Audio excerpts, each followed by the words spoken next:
Tá tudo certinho. Vamos à nossa aula. Nós vimos na aula passada, parece que dessa vez não carregou, calma lá. Ok, agora carregou. Nós vimos na aula passada, pessoal, na nossa aula de mecânica dos solos, o solos 2 ou mecânica avançada, tanto faz, vocês vão encontrar na literatura muita coisa como solos 2, tá? Os livros, os autores, eles gostam muito da ideia dos solos 2. Por quê? Vamos lá, cada louco com a sua mania. Né? Então, é que antigamente era tratado assim, mecânica dos solos 1, mecânica dos solos 2. Aí, de alguns tempos para cá, que passou a ser avançado. Mas esse conteúdo vocês podem achar, né? Então, no livro, por exemplo, do Homero Caputo, que é um livro muito bom. Você tem o livro do Casagrande, tá? Que vai trazer esse material e que vai ajudar vocês, ok? Então, aula passada, 3.1, nós vimos o quê? Resistência ao cisalhamento, né? Então, só recapitulando, nós temos lá as nossas tensões. Eu tenho uma tensão no meu eixo X e eu tenho uma tensão no meu eixo Y, tensões normais, tá? Então, e paralelo àquele cubo, eu vou ter as minhas tensões de cisalhamento. Aí, se eu fizer um corte naquele cubo, aí eu posso projetar o plano inclinado. Na verdade, professor, é bem parecido com resistência dos materiais? Sim, porque é o mesmo conceito. É o mesmo conteúdo. Só que em resistência a gente está estudando a origem. Aqui a gente estuda a aplicação. Tá? Então, se a gente olhar na imagem que está na nossa tela, um corte de um cilindro, né? Como assim cilindro? É o corpinho de prova, pessoal. Pensa naquele corpinho de prova que a gente usou para fazer concreto. É cilíndrico, só que lembra que no laboratório a gente tinha aqueles, os normais, tinha os maiores e tinha os menores. Então, os menores está aí, ó, para solos. Eu vou fazer o quê? Eu vou fazer um ensaio naquele corpinho de prova de ruptura. Ah, professora, ele vai romper com menor carga? Claro, né, pessoal? Claro.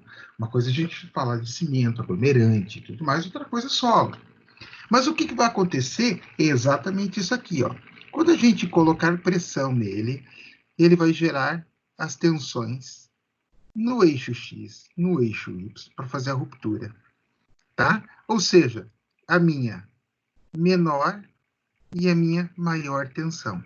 E se eu for olhar esses pontilhados, na verdade eu estou fazendo o quê? Pensa nesse cara, ele não rompeu, está íntegro ainda, o corpo de prova. Comecei o ensaio. Opa, aperta a mão um pouco. Tá, ele está aguentando, aperta mais um pouco. Opa, está aguentando bem, vai, mais um pouco. Opa, aperta mais um pouco. Adivinha o que aconteceu aqui? Rompeu o corpo de prova. Tá? Então, na verdade, é só uma representação do nosso ensaio no gráfico de Moore. Né? Olhando a primeira, assim a gente olha primeiramente olhando para isso e nós pensamos, meu Deus, isso não é coisa de Deus, não. É muito feio esse gráfico e tal. Mas depois de você olhar com mais carinho, né, você começa a tirar conclusões. Olha só, este ponto aqui que nós pegamos, ele me dá a minha tensão de cisalhamento. Ok? Se eu puxo este ponto reto aqui embaixo, eu tenho o meu raio. Tá? Então, com todas aquelas propriedades que nós tínhamos de cisalhamento. Se mantém? Sim, todas. Ok? Então, aqui eu coloquei uma descrição, pessoal, somente para... Porque eu sei que alguns alunos já me falaram, eu me lembro que o Marcelo comentou até comigo esses dias atrás, que ele usa o material para estudar. Então, isto que eu estou falando está escrito aqui, tá? Para vocês depois poderem olhar e entender, tá? Então, o estado de tensões é o mesmo de todos os pontos no corpo de prova, ok? É o que está representado lá, né? E o que o elipsoide corresponde à revolução das minhas tensões principais, que foi o que a gente mostrou ali. Então, o círculo de Mohr é representado na figura, em que aumentamos progressivamente a sua carga unitária. E foi o que nós fizemos. Né? Nós começamos aqui, e depois, opa, vai mais um pouco, até chegar no ponto de ruptura. Tá? Então progressivamente, na longitudinal, que foi o eixo que a gente usou, o eixo X. Os estados de tensões que sucessivamente serão alcançados poderão ser representados por circunferências, que é o que está lá, né? Desenhos tracejados. A ruptura será representada pela circunferência de maior diâmetro desenhada na figura, que foi o que a gente viu aqui. Né? Então, ele vai progredindo, até que ele chega na ruptura. Então, eu coloquei essa descrição do que é, porque você vai estudar isso aqui, vai pegar esse material para estudar, para fazer alguma coisa, sei lá, daqui não sei quanto tempo, aí você tem um material para te orientar. A ruptura do corpo de prova. Então, ela ocorre o quê? Com a resultante aplicada sobre vários ou mesmo todos os planos transpassados por resistências desenvolvidas do corpo de prova. Ou seja, se a gente olhar aqui, voltando, nós temos basicamente quatro faces aonde está sendo aplicada a carga, que vai gerar a ruptura. Tá? E aí, quando eu aplico essa carga, esse branco aqui, evidentemente, não existe. Ele só está aqui para demonstrar os esforços. Né? Ou seja, eu estou comprimindo este cara. Lei de Newton, terceira lei de Newton, ação e reação. Nós acabamos gerando uma reação interna. Tá? Em todos os sentidos, sim. Né? Mas não há necessidade de representar todos os sentidos. Beleza? Então, vamos lá. Então, assim na figura representamos estados de tensões do solo arenoso. Lembrando o que é a coesão do solo arenoso. A água, a umidade, é o que faz a coesão do solo arenoso, cuja resistência é basicamente em função do atrito entre os grãos, admitindo que um ângulo constante do solo, é possível traçar a linha OE em um solo arenoso de um ângulo θ qualquer, no eixo das tensões normais, onde é possível delimitar a zona do gráfico a qual não há ruptura. Então, está aqui a envoltória. Então, esta aqui é a linha que ele traça. Vamos voltar agora lá. Vamos voltar no texto. Tá? Então, ele traçou a linha, né? A linha OC. Beleza. E ele fala do ângulo θ constante. Opa, é constante? Ele é constante, olha aqui, ó. Ele é constante. Tá aqui. E esta, lembra? Essa aqui é a minha de ruptura. Tá? A gente está aqui no nível 2, ruptura, tá aqui, ó. Aqui me dá o quê? A minha tensão de ruptura. Repare que ela não é coincidente com o raio seria aqui, tá? Só esse detalhe é muito importante, porque isso pode gerar uma certa confusão. Este aqui, ó, tá pegando para quem? Para o círculo pontilhado, tá? E aqui ele está dando a tensão de ruptura. Por quê? Porque o círculo pontilhado é o inicial e o círculo que não está pontilhado é o final, é quando ocorre de fato a ruptura. Tá? Então, ocorre de fato a ruptura. Então, vamos lá. Então, em solo arenoso de um ângulo θ qualquer, no eixo das tensões normais, onde é possível delimitar uma zona do gráfico a qual não há ruptura. Opa, calma lá. Ele está determinando esta zona aqui, ó, do gráfico, onde não vai ocorrer a ruptura, tá? Então, resistência para um solo arenoso. E esta aqui é chamada a envoltória de Mohr-Coulomb, tá? Mohr-Coulomb. A gente estava trabalhando só com Mohr, agora a gente passa a trabalhar com Mohr-Coulomb. Por quê? Como é que é essa história estranha? Quem criou o círculo foi Mohr. Por isso que a gente trabalhou sempre com o círculo de Mohr. Aí veio e fez essa análise de envoltória. Foi quem? Coulomb. Então, o eixo aqui ele é constante, considerando sempre com o paralelo, tá? Então, se eu pegar aqui e puxar aqui um paralelo a esta linha, é o mesmo ângulo. Se eu puxar outro, é o mesmo ângulo. Isso que quer dizer eixo constante, tá? Então, vamos lá, vamos identificar todo mundo? Vou iniciar o ensaio, minha tensão mínima está aqui.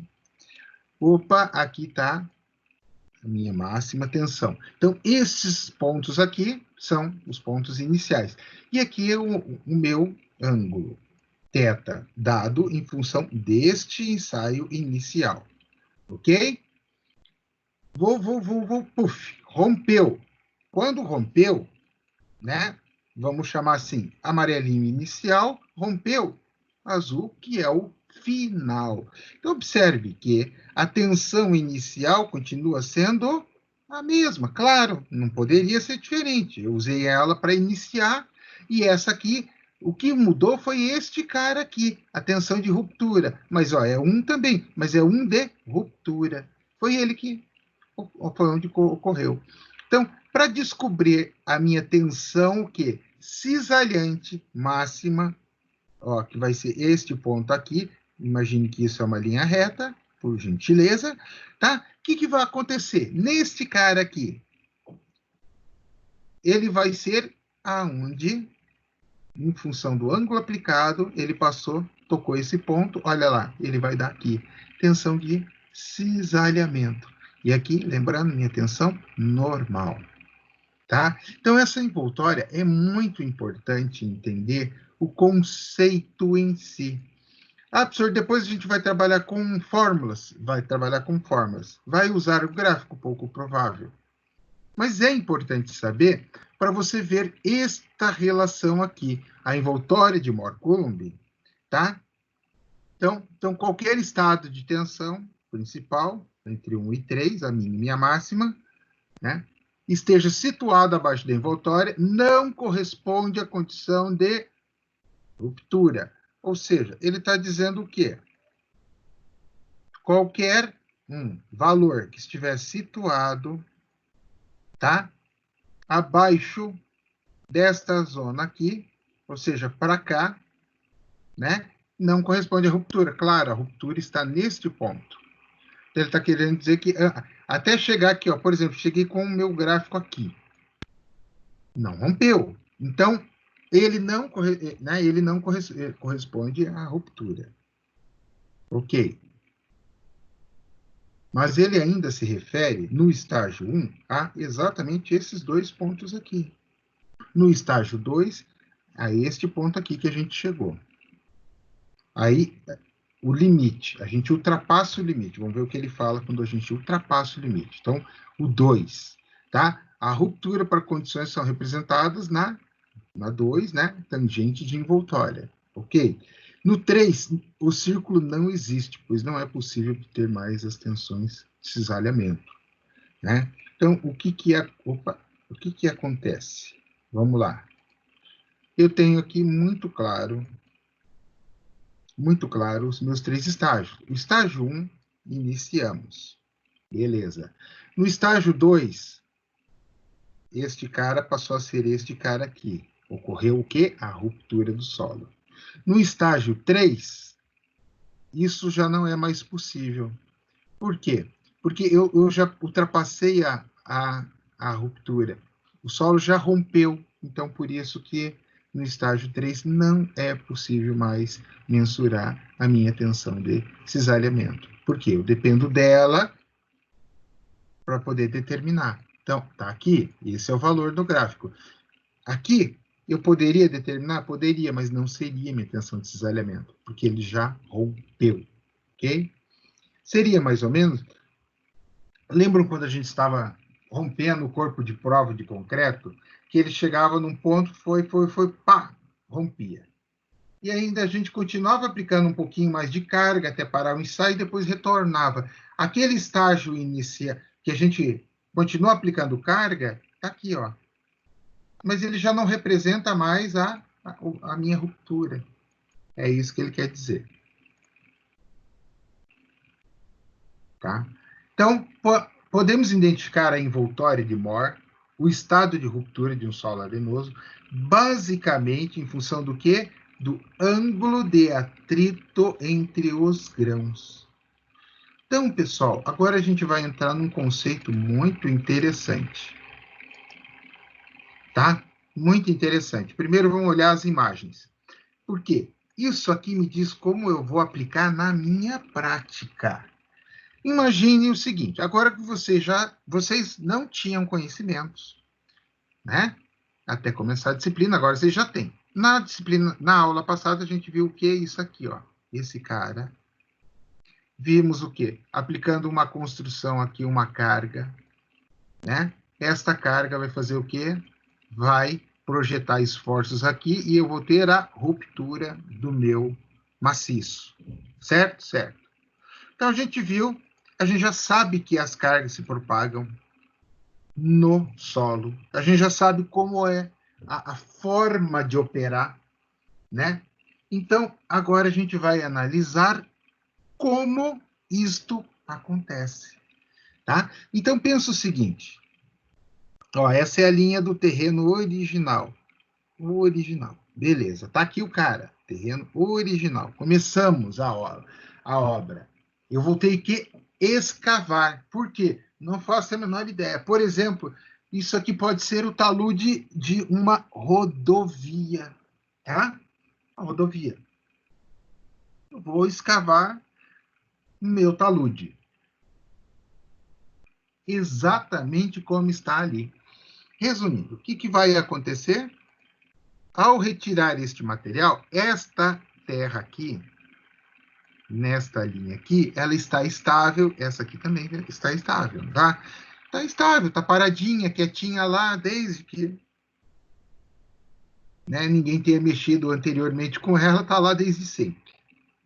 O que vai acontecer? Ao retirar este material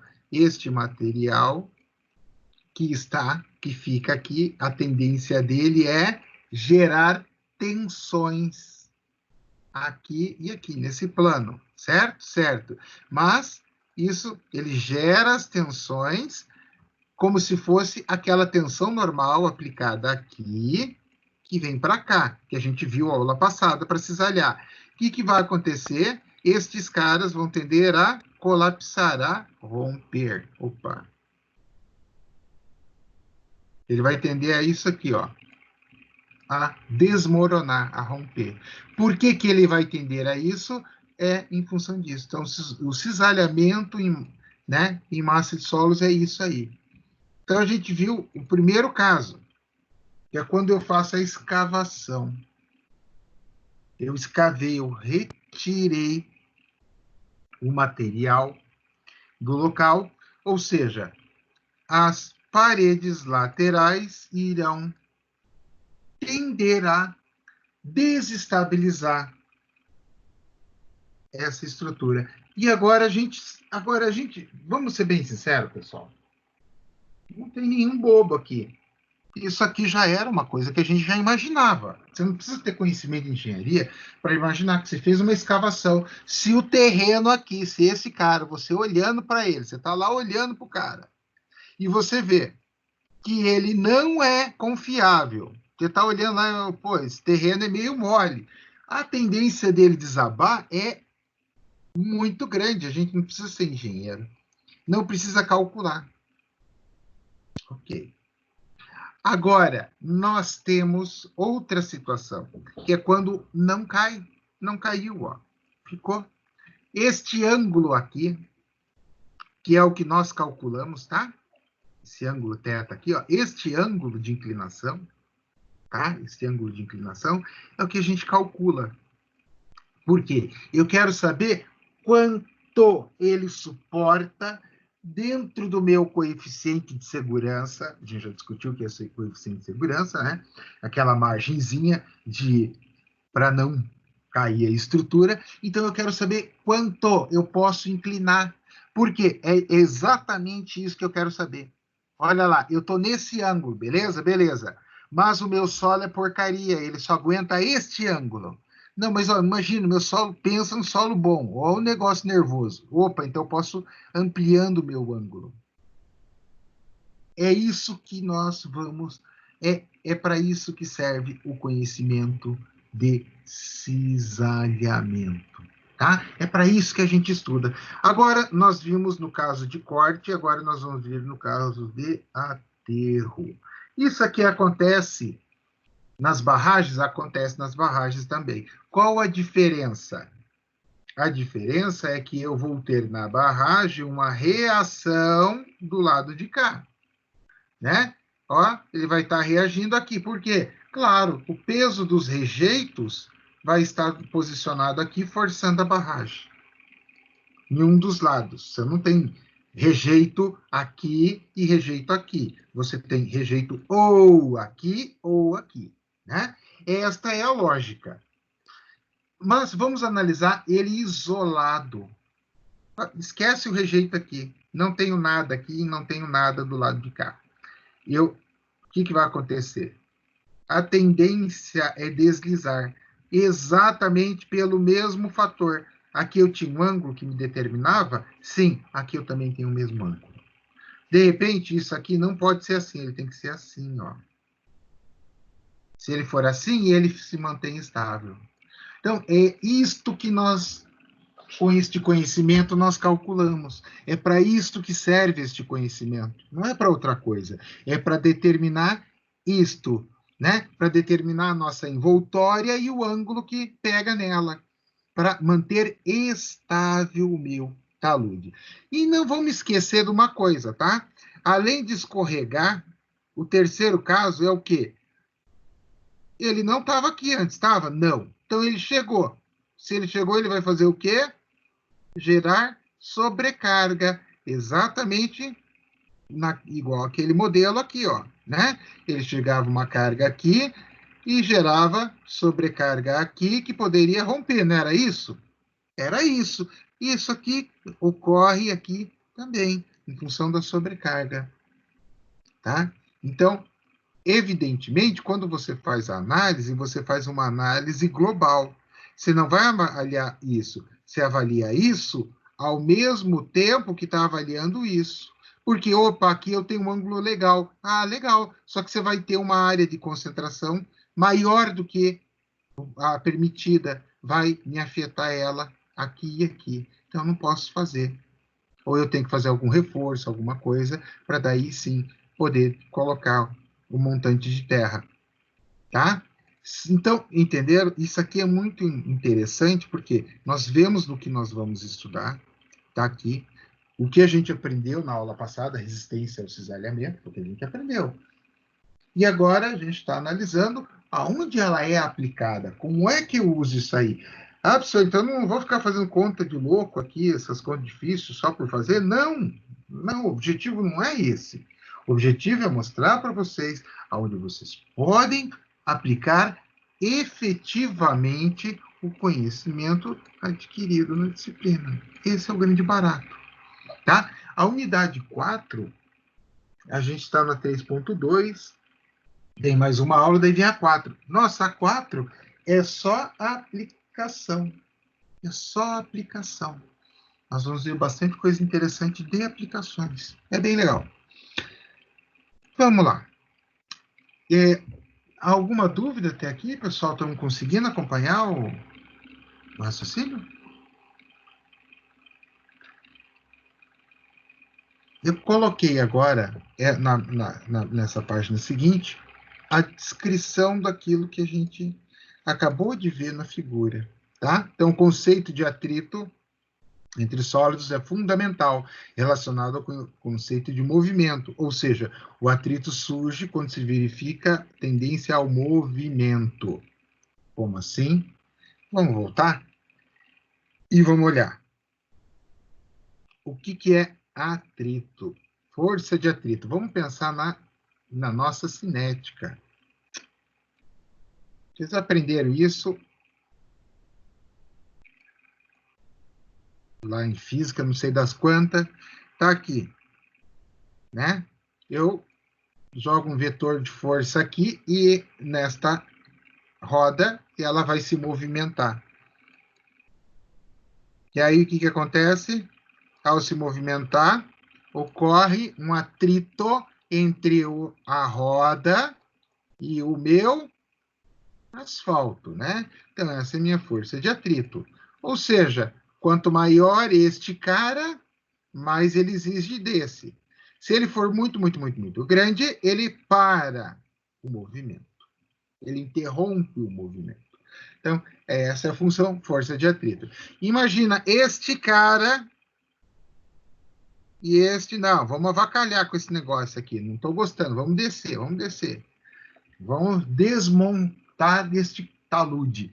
O que acontece? Tem a turma do deixa disso, né? Aí é onde ocorre o atrito entre os grãos, ou intergrãos, tanto faz a palavra, entre os grãos, e aí é a turma do deixa disso. Não, não, você para aí, viu? Para, não vai descer, não. Não, eu quero descer, eu quero me movimentar. Ou seja, eu quero me movimentar. A força de atrito bloqueia. Até onde? Até certo ponto. Se ela não atingir o ângulo de ruptura. Por isso que eu falei, nós temos que ver quanto ele aguenta, porque se eu acertar no quanto ele aguenta, eu estabilizei o meu maciço de terra. Ou seja, eu acertei no que eu faço para matar a força de atrito. Essa é a ideia. Tá? Então, tendência ao movimento, o atrito vai lá e, puf, bloqueia. Então, os materiais granulares não coesivos, quem que é material granular não coesivo? Areia, pedregulho, pedra, tá? O atrito é um misto entre escorregamento e rolamento, afetado fundamentalmente pelo entrosamento, o interlocking, entre os grãos.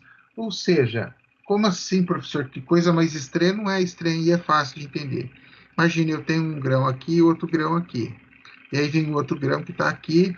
É aquela história. Está todo mundo parado, todo mundo na boa. O que acontece? Vem a tendência ao movimento, a tendência desses caras descerem. Ele vai, este travamento, que é chamado de interlocking, vai tender a cair, a vir para a frente, a despencar, a cair da estrutura. Isto aqui que é o meu problema. Tá? Então, isto ocorre de que forma? Ele ocorre de forma deslizamento, porque ele vai deslizar para cá, e rolamento, ele vai sair rolando para cá. Essa é a ideia. Tá? E a gente sabe disso perfeitamente. Isso acontece aonde? Por exemplo, material arenoso. A gente já falou. Eu vou na praia, faço lá o castelinho, fica a coisa mais linda do mundo, fica bonito, legal, chique, no último, mas ele vai cair. Ou porque foi água nele, ou porque, na maioria das vezes, é o que acontece. Ele seca. Ele seca. Ao secar, ele começa a desmoronar. Ele perde esta coesão gerada pela água e começa a desmantelar. Então, o atrito simples, que representa os sistemas de escorregamento entre grãos sólidos, faz com que o ângulo, meu ângulo, θ, seja praticamente constante. Como assim? Claro, se eu pegar, volta mentalmente lá no gráfico e pensa naquele ângulo constante, por quê? Porque eu vou cada vez mais aumentando a minha tensão, mas ela é proporcional, até chegar ao ponto de ruptura. Por isso que o meu ângulo se mantém constante, tá? Isso aqui ilustra bem. Ó, rolamento puro, rolamento misto, né? E escorregamento puro. Ó. Esse aqui tá escorregando, ó. Ninguém me segura, eu vou embora. Tchau para vocês. Esse aqui tá rolando, ó. Ele vem para cá, daí vai vir para cá, vai se encaixando. E esse aqui ele escorrega, ele faz o rolamento, ou seja, tá virado no que é aquilo. Então, basicamente é isso. Os conceitos escorregamento, cruzamento, rolamento, não é nada do outro mundo. Então, em particular, quando as pressões normais são baixas, quem são as minhas pressões normais? Lembram que elas ficam aqui, a sigma 1, sigma 2, sigma 1, sigma 3 ou 2, tanto faz, tá? Lá, na resistência, a gente usa sigma 2, aqui a gente está usando sigma 3, mas é só questão da letra. Tá? Então, resulta em uma curva de resistência intrínseca, em quais as linhas representam a simplificação. Então, na verdade, o que acontece?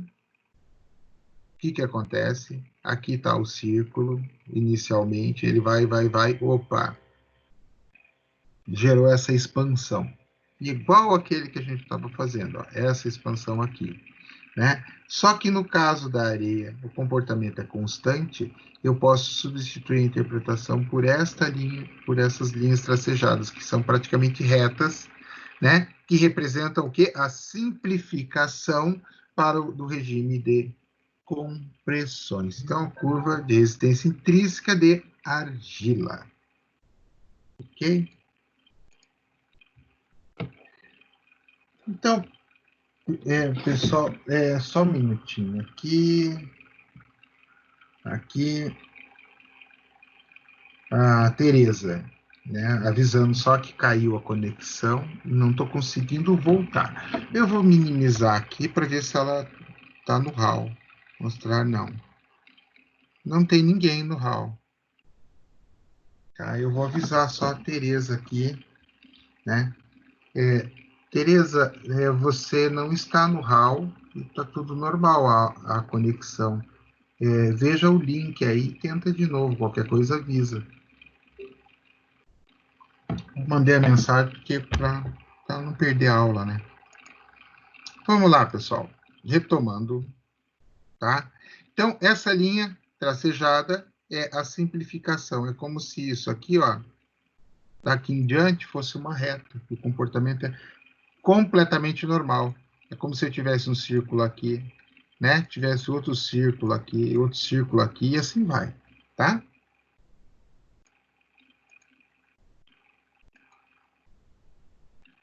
Ok. E se eu continuar dentro desta lógica, e nós já vimos uma coisa muito interessante, nós já estudamos e sabemos o que é isso aqui, coesão do solo.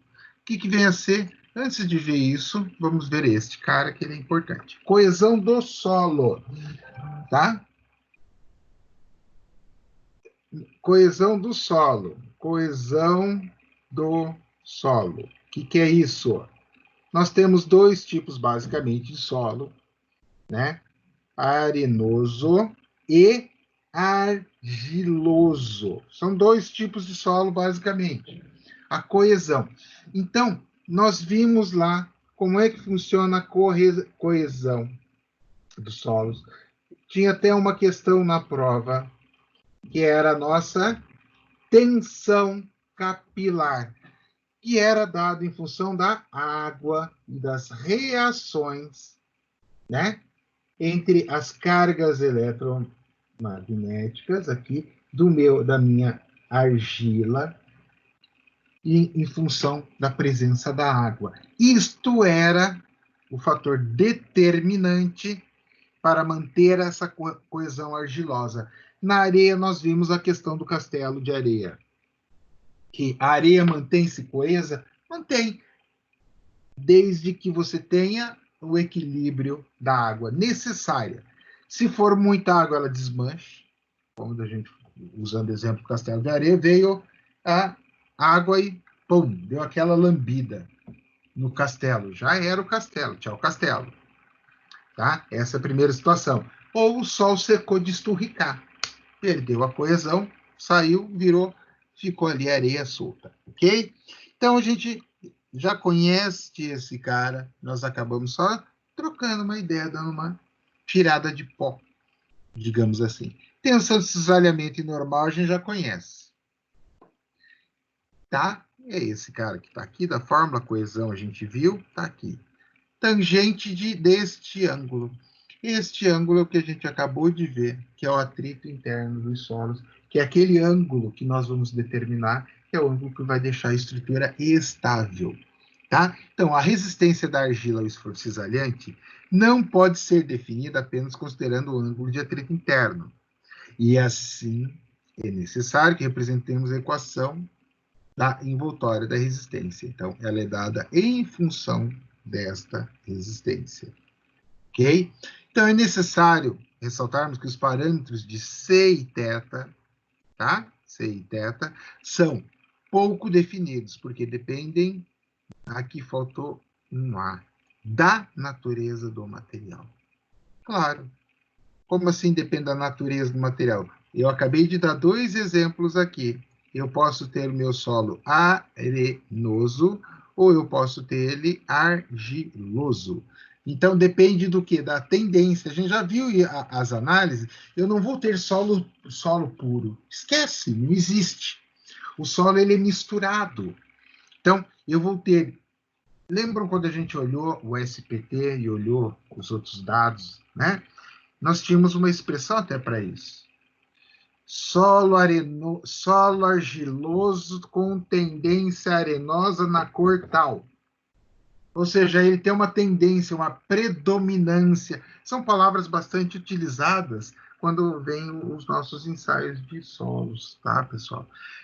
Todas elas querem trazer a mesma informação, a mesma coisa. Elas estão nos dizendo que, olha, teu solo, olhando lá para o teu solo, né, ele tem essa tendência mais arenosa ou mais argilosa, né, e ele vai ter um atrito interno, X qualquer, e vai me dar este determinado C. Por isso que eu não tenho o C, ó, para arenoso é C é tanto, para argiloso C é tanto, não. Ele vai sempre estar variando. Assim como este varia, e esse aqui, evidentemente, também varia, porque ele depende do quê? Do tipo do solo. Ou seja, dependem da natureza do material. Essa é a ideia.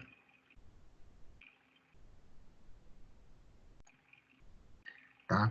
Então, os solos arenosos, puros e secos, não possuem qualquer coesão.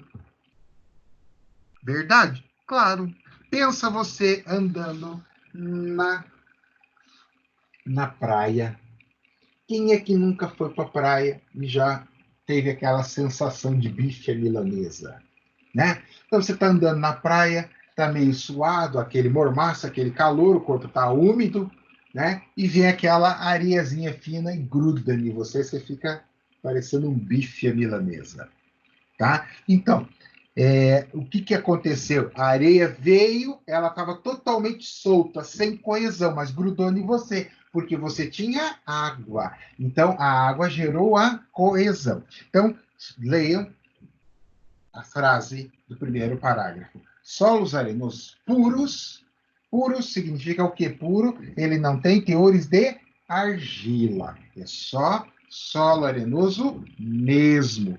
Secos, por que secos? Porque é a condição necessária para que ele não tenha coesão, estar seco, sem a presença de água, tá?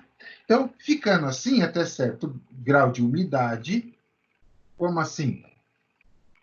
Você chega e começa a dar umidade ao teu solo arenoso. Mas não é assim. Ah, se junta aí ó, um pouquinho de umidade. Não, não é assim. Você tem que dar umidade de fato para ele começar a adquirir consistência, para ele começar a se agrupar. Areia lavada. aquela areia de construção. Quem aqui, quando era criança, nunca foi brincar, ou deu uma brincadinha ali na areia lavada numa obra? Seja na reforma em casa, na obra do vizinho. Todo mundo sempre foi ali brincar um pouquinho na areia lavada. Era diversão. Nem que fosse ali para pisar nela, fazer buraco. O que acontecia com a areia lavada? A areia lavada, a parte externa era totalmente solta, correto? E na parte mais interna, ela estava úmida, retendo umidade, e aquela areia mais úmida, ela fazia o quê? Ela ia tendo cada vez mais coesão, em função da umidade. Claro, então, o grau de umidade que nós vamos ter vai me determinar o que? A coesão. Em praias, uma região intermediária de areia úmida, mais coesa, se comparada à parte superficial da areia, né? Então, a gente está lá, aquela areia fofa. Então, você tem lá a areia fofa e você cavou ali 10 centímetros, ela tem uma coesão. Se você cavar 30 centímetros na praia ali, ela vai ter uma coesão muito maior, porque ela está o quê? Saturada pela água do mar. Então, essa coesão aparente aí é em função da tensão capilar entre a água, certo? Então, que produz um estado de compressão tripla, um estado triaxial. Como assim? Não se finge de doido. Vocês já estudaram, já viram na nossa disciplina em resistência. Eu tenho, imagina aquele cubo legal, traz o cubo para a cabeça, aonde eu tenho meu eixo X, meu eixo Y e meu eixo Z. Então, eu vou formar o quê? 3 planos, né? A gente já viu isso, o XY, né? O XZ e o ZY, os meus 3 planos, e isto significa estado triaxial, compressão triaxial, tá? Então, não é nada fora da casinha, a gente já viu isso aqui, tripla triaxial, ok? Então, para rompermos um corpo de prova de areia úmida, por compressão simples, somente com compressão, aplicamos uma tensão na minha tensão principal. E aí é aquele tracejado que a gente viu e ele vai até a ruptura, tá? Então aqui, ó, tá aqui o meu ponto da minha areia, ok? Ponto inicial e, desculpa, ponto inicial, aí eu vou, joga pressão na cabeça dele até ele chegar nesse ponto onde ele rompe, né? Aqui está o meu sigma 1, aqui o sigma 3. Ó, sigma 3, minha menor tensão de cisalhamento, sigma 1, maior tensão de cisalhamento, só que, ó, ela está aqui, inicial, tá? Vamos apagar isso aqui. Vamos trocar a caneta, essa caneta não está ajudando. Aqui, esta vai ajudar mais. Ó, sigma 3. E, ó, opa, tá aqui. Este ponto é o meu sigma 1. Então, olha ele aqui embaixo, tá? Tá aqui. Beleza. Aí eu vou fazer o quê? Eu vou pôr pressão sobre, né? Compressão. Comprimir. Ao comprimir, o que vai acontecer? Ele vai romper. Mas repare que, tá vendo uma coisa interessante? Lá na argila, o círculo pequeno ia ficando cada vez maior, não era isso? Era. Só a gente voltar lá que a gente vê. Tá? Vamos voltar lá. Vou voltar aqui. aqui, deixa eu ver. Não, a gente está nesse, na 12. Ah, aqui. Olha lá, ó. Não era isso? Ó, foi. Puf. E era argiloso, tá? Argiloso. A gente viu aqui, ó, tensão de ruptura. Nós vimos aqui a envoltória constante. Ah, legal. Agora nós estamos falando do quê? Do solo arenoso. Repara, a minha sigma 1, se eu pegar e for medir sigma 1, sigma 1 não começa aqui, ele começa aqui para este círculo, ele começa aqui e ele termina aqui, né? Então, se eu pegar, observa, olha lá, a tensão de cisalhamento se mantém constante, ok? Por quê? Porque este cara não tem, ele é areia, ele não tem areia, ó, areia, ele não tem o quê? Coesão. Isto aqui, ele faz a união somente pela tensão capilar, pessoal. Esta é a grande diferença. Esta é a nossa grande diferença. Tá? Então, para rompermos um corpo de prova de areia úmida, por compressão simples, aplicamos uma tensão sigma 1. A gente viu isso, é a mesma forma que a gente faz para a nossa amiga argila. E a circunferência de Mohr correspondente será um círculo tracejado, indicado pela resistência à coesão aparente. Este círculo aqui, ó, é o mesmo círculo, este círculo, tá? Este círculo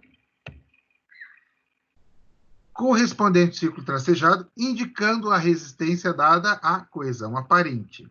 Então, nossa coesão aparente é dada em função do quê? Vamos voltar lá.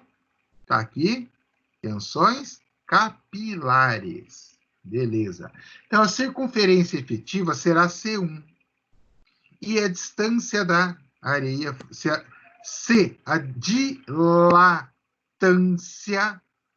dilatância da areia for positiva e C2 se a dilatância for negativa. Tá aqui. C1, desculpa, C2 e C1. Vamos agora entender esse nome estranho, sinistro, dilatância. Pense. Aí, legal. Ah, eu não sei que nome dar para o meu filho. Tá aí um bom nome, dilatância da Silva, imagina. Vamos lá, pessoal. Dilatância, o que é? Ó, eu tenho um objeto e ele começa a dilatar. Ele começa a aumentar. Então, dilatância, quando a gente trabalha com a palavra dilatância, não necessariamente aí a gente está indo só para aumentar. Aqui está meu objeto, ele pode... o meu objeto... Opa, pegar a borracha aqui. Está aqui meu objeto, ele pode aumentar, não pode? Ó. Então, meu objeto está aqui e ele passou para este estágio. Ele dilatou positivamente, é uma dilatância positiva.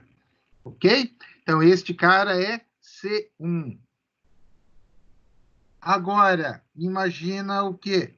Ele contraiu. Este cara é meu C2, tá? Ele teve uma dilatância negativa. Poderia chamar de expansão e compressão? Sim, poderia. Mas por que não foi usado estas palavras?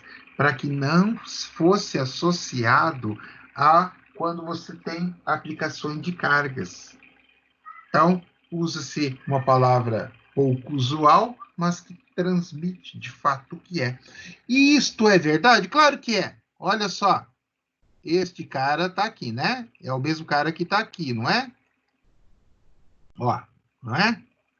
Ó, o tracejado é meu ciclo inicial. Ó, tá vendo? Ó, meu ciclo inicial. Embaixo, mesma coisa. O que que acontece? Ó, ó, ó. Tá vendo? Este cara é perceptível, ele reduziu. Então, por isso que C2 contraiu, dilatância negativa, né? E quando este cara, tá aqui, manteve-se, né? Ou aumentou, foi positivo, então ele passa a ter, né, uma dilatância positiva, que é o que está dito aqui, ó, dilatância negativa, dilatância positiva. Então, a dilatância representa o aumento do volume do solo submetido ao esforço cisalhante. Coloquei esta indicação só para facilitar vocês estudando depois. Então, a gente falou das nossas amigas argila, a gente sabe que a argila, da areia, a gente sabe que a areia, a gente já falou, a questão do exemplo da prova, etc. Vambora. Agora a gente vai falar de quem realmente tem coesão. De quem realmente a gente chama de solo coesivo. Inclusive, a gente chama de solo coesivo. Certo? Que é o quê?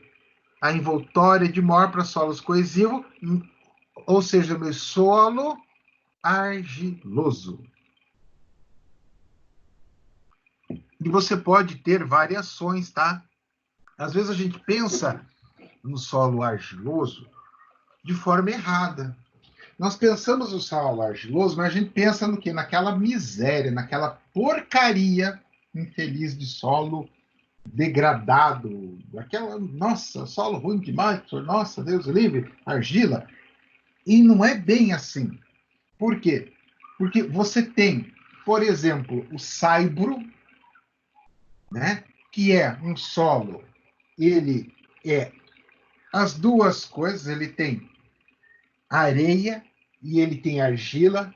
Então, ele é um solo que às vezes está com tendência, né? Argila arenosa, ou você pode encontrar ele como areia argilosa. Ou seja, por quê? Porque ele está variando da quantidade, os teores, e ele forma um solo bastante resistente no que diz ao aspecto coesão e ao ângulo de corte. Tá? Vou dar um exemplo. Você vai escavar, vai fazer uma fundação, um tubulão. Ao escavar o tubulão, imagina, você está fazendo um tubulão lá. Ó, a fundação aqui vai dar 6 metros. Ok. Mas você está escavando. Imagina se ele não tiver coesão, ele desaba. Né? E se ele tiver uma baixa coesão, ele estrangulha, ele vai fechando, vai desmoronando todo o teu tubulão. Então, o que acontece? Você precisa ter essa coesão para você poder escavar e chegar Oi, Jefferson, até... boa noite. Meu áudio está saindo? Está saindo, estou te ouvindo. Tá, obrigada. Nada. Então, ou seja, você vai escavar o tubulão, você vai fazer aquela escavação. Imagina se ele não tem coesão. Aí nós teríamos que usar um tubulão a ar comprimido, tá? Para poder conseguir escavar. Então veja que não vamos associar sempre essa questão de argila solo ruim, ok? Geralmente ele não é bom não, tá? Mas vamos pensar que tem a variação. Eu não preciso necessariamente chegar no solo, né, rochoso. Eu posso ter um solo intermediário, um saibro, né, com argila e areia, com predominância, evidentemente, de areia, que vai me dar uma resistência muito boa. Ok, dentro disto, dito isto, vamos olhar este cara. Ângulo, quando a gente fala da envoltória, ângulo constante, a gente está considerando isso aqui. E se eu pegar isso e com isso, né? Ó, é constante. Ah, beleza. Minha tensão principal menor, vamos trocar a nossa caneta para ficar mais legal para aqui. Então, ó, meu ângulo constante, a minha envoltória, tá? Minha envoltóriazinha bonitinha. Este cara, tensão inicial, tensão final, tá? Tá aqui, ó, inicial e final. E aqui ele me deu uma tensão de ruptura, tá? Repara, ó, se eu pegar este cara aqui, ele me dá quem? O raio, né? Este cara aqui, ó, daqui até aqui, me dá o raio. Repara que a minha tensão de ruptura, ela é o quê? Menor que o raio, tá? Só para não confundir, para não errar. Então, aqui é dado a minha tensão de ruptura e aqui é dado os ângulos internos. Ok? Então, vamos lá. Pegando pela envoltória, tá? Onde ela ó, corta o eixo da tensão cisalhante acima da origem, isto é, com uma ordenada correspondente à coesão C. Vamos lá, tá aqui, ó, ordenada C, ou seja, aqui está a minha coesão, e ele vai ser uma coordenada superior à minha coesão, tá aqui o C de coesão, tá?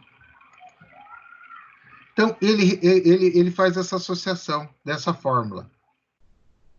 Tá? Então, que a gente pode expressar matematicamente. Ele está usando a arctangente desse ângulo, a arctangente desse ângulo e a tangente. Ok? Então, aqui está a dedução da fórmula. E aí, vamos lá. Como é que funciona isso? Como é que vamos tentar entender esta fórmula? Aqui. Vamos apagar. Olha só. Ele está dizendo que esta fórmula aqui, ó, esta fórmula aqui é uma fórmula, tá? E depois, se eu substituir, eu chego nisso aqui. Ok? Ok. Eu já calculei, já fiz a verificação das aplicações de alguns exemplos e acontece a mesma coisa. Lembra do círculo de Mohr? Que a gente chegou lá na aula passada e aqui a tensão era 8 de cisalhamento pelo círculo de Mohr, dava 8 e alguma coisa, calculando matematicamente, por Mohr graficamente dava 9. Era questão de arredondamento. É a mesma coisa. Tá? Questão de arredondamento, se você pegar graficamente ou por aqui. Então, esta é a tensão, a maior, minha tensão maior de ruptura. Então, esta tensão maior de ruptura, então vamos lá. Considere o solo apresentado na figura. Que solo?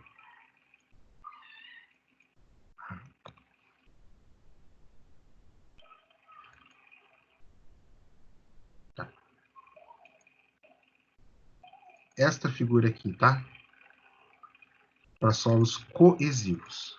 Isso que faltou aqui na figura. Aqui, faltou aqui, ó.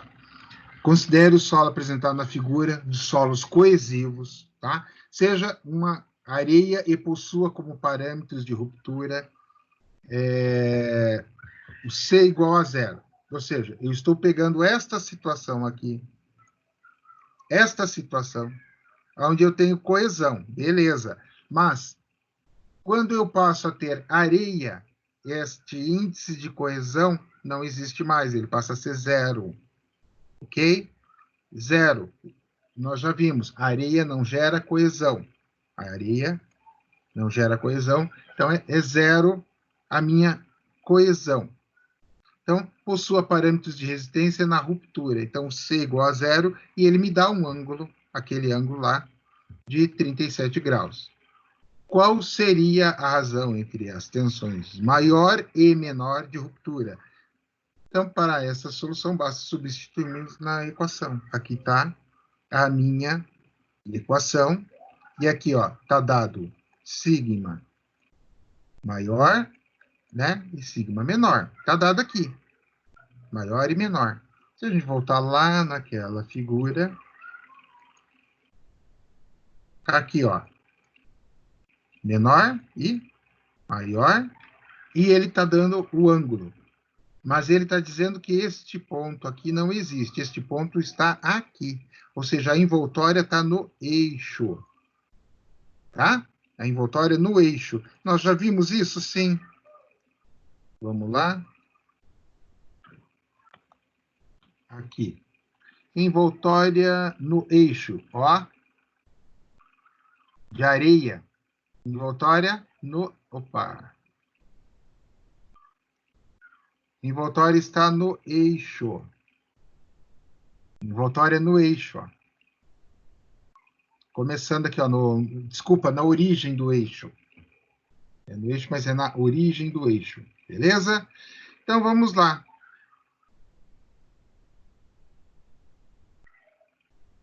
Então, opa. Então, tá aqui. Aplicando a fórmula, calcula, tá aqui a minha tensão vai ser de 402. Substituição de fórmula só, tá? Aplicação de fórmula. Vamos analisar agora ponto a ponto, só para fixar o que foi feito. O 37 é o ângulo dado, 37, ó, o 37 aqui. O C é a coesão, né? Eu estou considerando que é uma areia, então aquela coesão passa a ser zero. Morre esse 2. Ó, o 2 morre. Opa, mas se o 2 morre, ele está multiplicando aqui, né? Ele mata também aqui. Ó, isso vezes isso. Isso tudo, isso aqui é zero. Não preciso nem perder tempo calculando, né?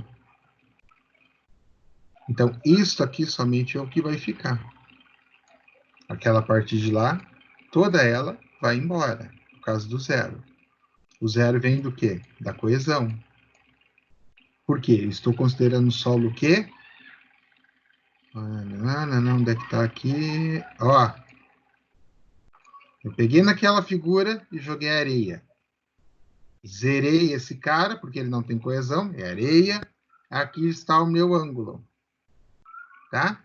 Se esse cara é zero, este cara inteiro aqui morreu automaticamente. Daí fica a tangente 45, o φ substitui por 37, e é só fazer a continha. Chegamos numa relação entre a tensão principal dividido pela tensão, a tensão maior pela menor. E aí eu posso dizer que a tensão maior é, só passar esse cara para lá, né? 4 vezes maior que a tensão menor. Tensão de cisalhamento maior. A tensão normal. A tensão normal maior é 4 vezes, ó, só jogar esse sigma 3 aqui. É 4 vezes maior, né, do que sigma 3. Beleza. Então, o solo puramente coesivo. A gente falou agora de um cara arenoso. Agora vamos falar do cara coesivo. Aquela mesma figura. Aí, quando eu falo que ele é coesivo, vamos voltar lá. Quando eu falo que ele é coesivo, este cara existe. O C vai existir, né? Então, o C vai existir. Então, é um solo coesivo. Ó, aqui, ó, areia. Morreu, zero. Aqui não. Solo é coesivo. Então, o C é diferente de zero, obrigatoriamente. Sem atrito, a resistência ao cisalhamento ao longo de qualquer plano, independente da tensão normal sobre ele, é dependente unicamente da tensão tangencial. Então, ele está dizendo o seguinte, que eu não preciso das tensões normais. Eu não precisaria das tensões normais para calcular. Ó, eu calculei assim, mas eu poderia calcular assim ou assim, usando essas outras duas relações matemáticas. É isso que ele está dizendo. Solo não coesivo, né? Então, o C diferente de zero, faltou aqui o símbolo diferente, C diferente de zero, tá? aplicarmos a equação geral da condição de ruptura, teremos esta equação aqui, que é muito parecida com a anterior, né? Ó, ele pegou só essa parte aqui. Aí, se o meu C for não coesivo, ou seja, sem coesão, aí ele passa a ser a equação inteira, tá? Aqui, ó. Vamos voltar naquela equação que fica mais fácil. Vou apagar aqui. Tá? Então, olha só. Só para vocês observarem. A coesão, isso é matemática, tá? A coesão afeta quem? Este lado de cá. Então, se eu falar que o meu solo, um solo arenoso sem coesão, eu elimino essa parte aqui. E isso aqui passa a ser a minha equação. É isso aqui que ele está falando. Então, Oi? quando ele não tem coesão, o C é igual a zero mesmo, não é? O C é igual a zero. Quando o C... Então, mas ó, isso aqui ó, é a minha fórmula, tá? Então, mas observa que ó, ele não tem coesão. É esse aqui.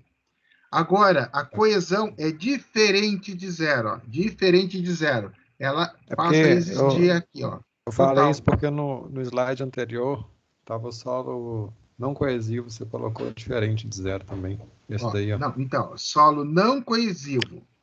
Solo Então, não coesivo. Não tá? tem coesão, C é igual a zero. Exatamente. Olha aqui, ó, ficou aqui, ó, reduzida. Mas o que é isso aqui? É a mesma equação, só que eliminou essa aqui, ó, porque o C sendo zero, ele mata aqui, não é isso? Ó. Não tudo, ó. Sigma 3 tangente ao quadrado de 45. Olha lá, vamos dar uma olhada? Sigma 3 tangente ao quadrado de 45, não é isso? Uhum. É isso aqui que ficou. Aí aqui eu posso... Ele é mais fácil de calcular, né? Oi? Ele é mais fácil de calcular, né? Sim, claro, porque você não tem a coesão. Se você tiver a coesão, você tem que considerar toda aquela equação aqui, ó. Essa parte da equação aqui também. Tá? Então, aqui. Na verdade, assim, ao ler isso aqui, solo arenoso, e ainda deu coesão igual a zero, você poderia matar isso aqui, que é o que ele faz aqui, ó. Solo não coesivo, C igual a zero, ele mata isso aqui. E você pode calcular tanto pela tangente quanto por seno, porque isso aqui, daí não tem nada a ver com OR. Este cara vira este por ser uma propriedade trigonométrica, tá? Ó, este vira esse cara aqui, ó. Tangente ao quadrado vira esse por propriedade trigonométrica. Então, e para um solo puramente coesivo, ou seja, este cara passou a ser diferente de zero, tem aquela outra parte da equação aqui, tá? Podemos considerar que o meu ângulo θ vai ser zero, se ele for puramente coesivo. Lembra que o que eu falei? Este aqui nós podemos ter areia. Este aqui, na prática, praticamente não existe, tá? Para θ ser igual a zero. Bom, agora nós vamos a um exemplo de cálculo. Mas nós vamos fazer isso depois do nosso recreio. Tá? Vamos tomar uma aguinha, 5 minutos, voltamos para aí resolver exercícios. Legal o Marcelo ter participado. E eu gostaria que os demais também participassem, tá, pessoal? Para a gente poder movimentar, Veja, não é fácil, não é simples. Se for comparar o que vem pela frente do conteúdo de solos é mais fácil? É mais fácil. A partir da terceira, da quarta unidade, e a gente está na 3.2, só tem mais a 3.3, é mais tranquilo. É mais tranquilo. Não é tão tranquilo quanto uma disciplina de tecnologia 2, ou materiais, que são disciplinas, né, bem fáceis. mas é mais tranquilo. Tem conta? Tem. Aí a gente vai ver muro de arrimo, etc. Vai ver bastante coisa legal. Tá? Mas vamos tentar participar, perguntar, ver, tirar dúvida, tentar entender, porque vocês viram, lendo o texto vai estar lá. É aplicação de fórmula? É. Ah, professor, mas ali o C igual a zero, eu não preciso saber. Tendo o C, eu vou matar aquilo ali. Ok, mas você vai perder tempo calculando uma coisa que não precisa. Bastava você saber o quê? Ter este conceito de coesão igual a zero. Tá? Então, pessoal, vamos lá. Vou fazer nossa pausa de 5 minutos. Já volto aí.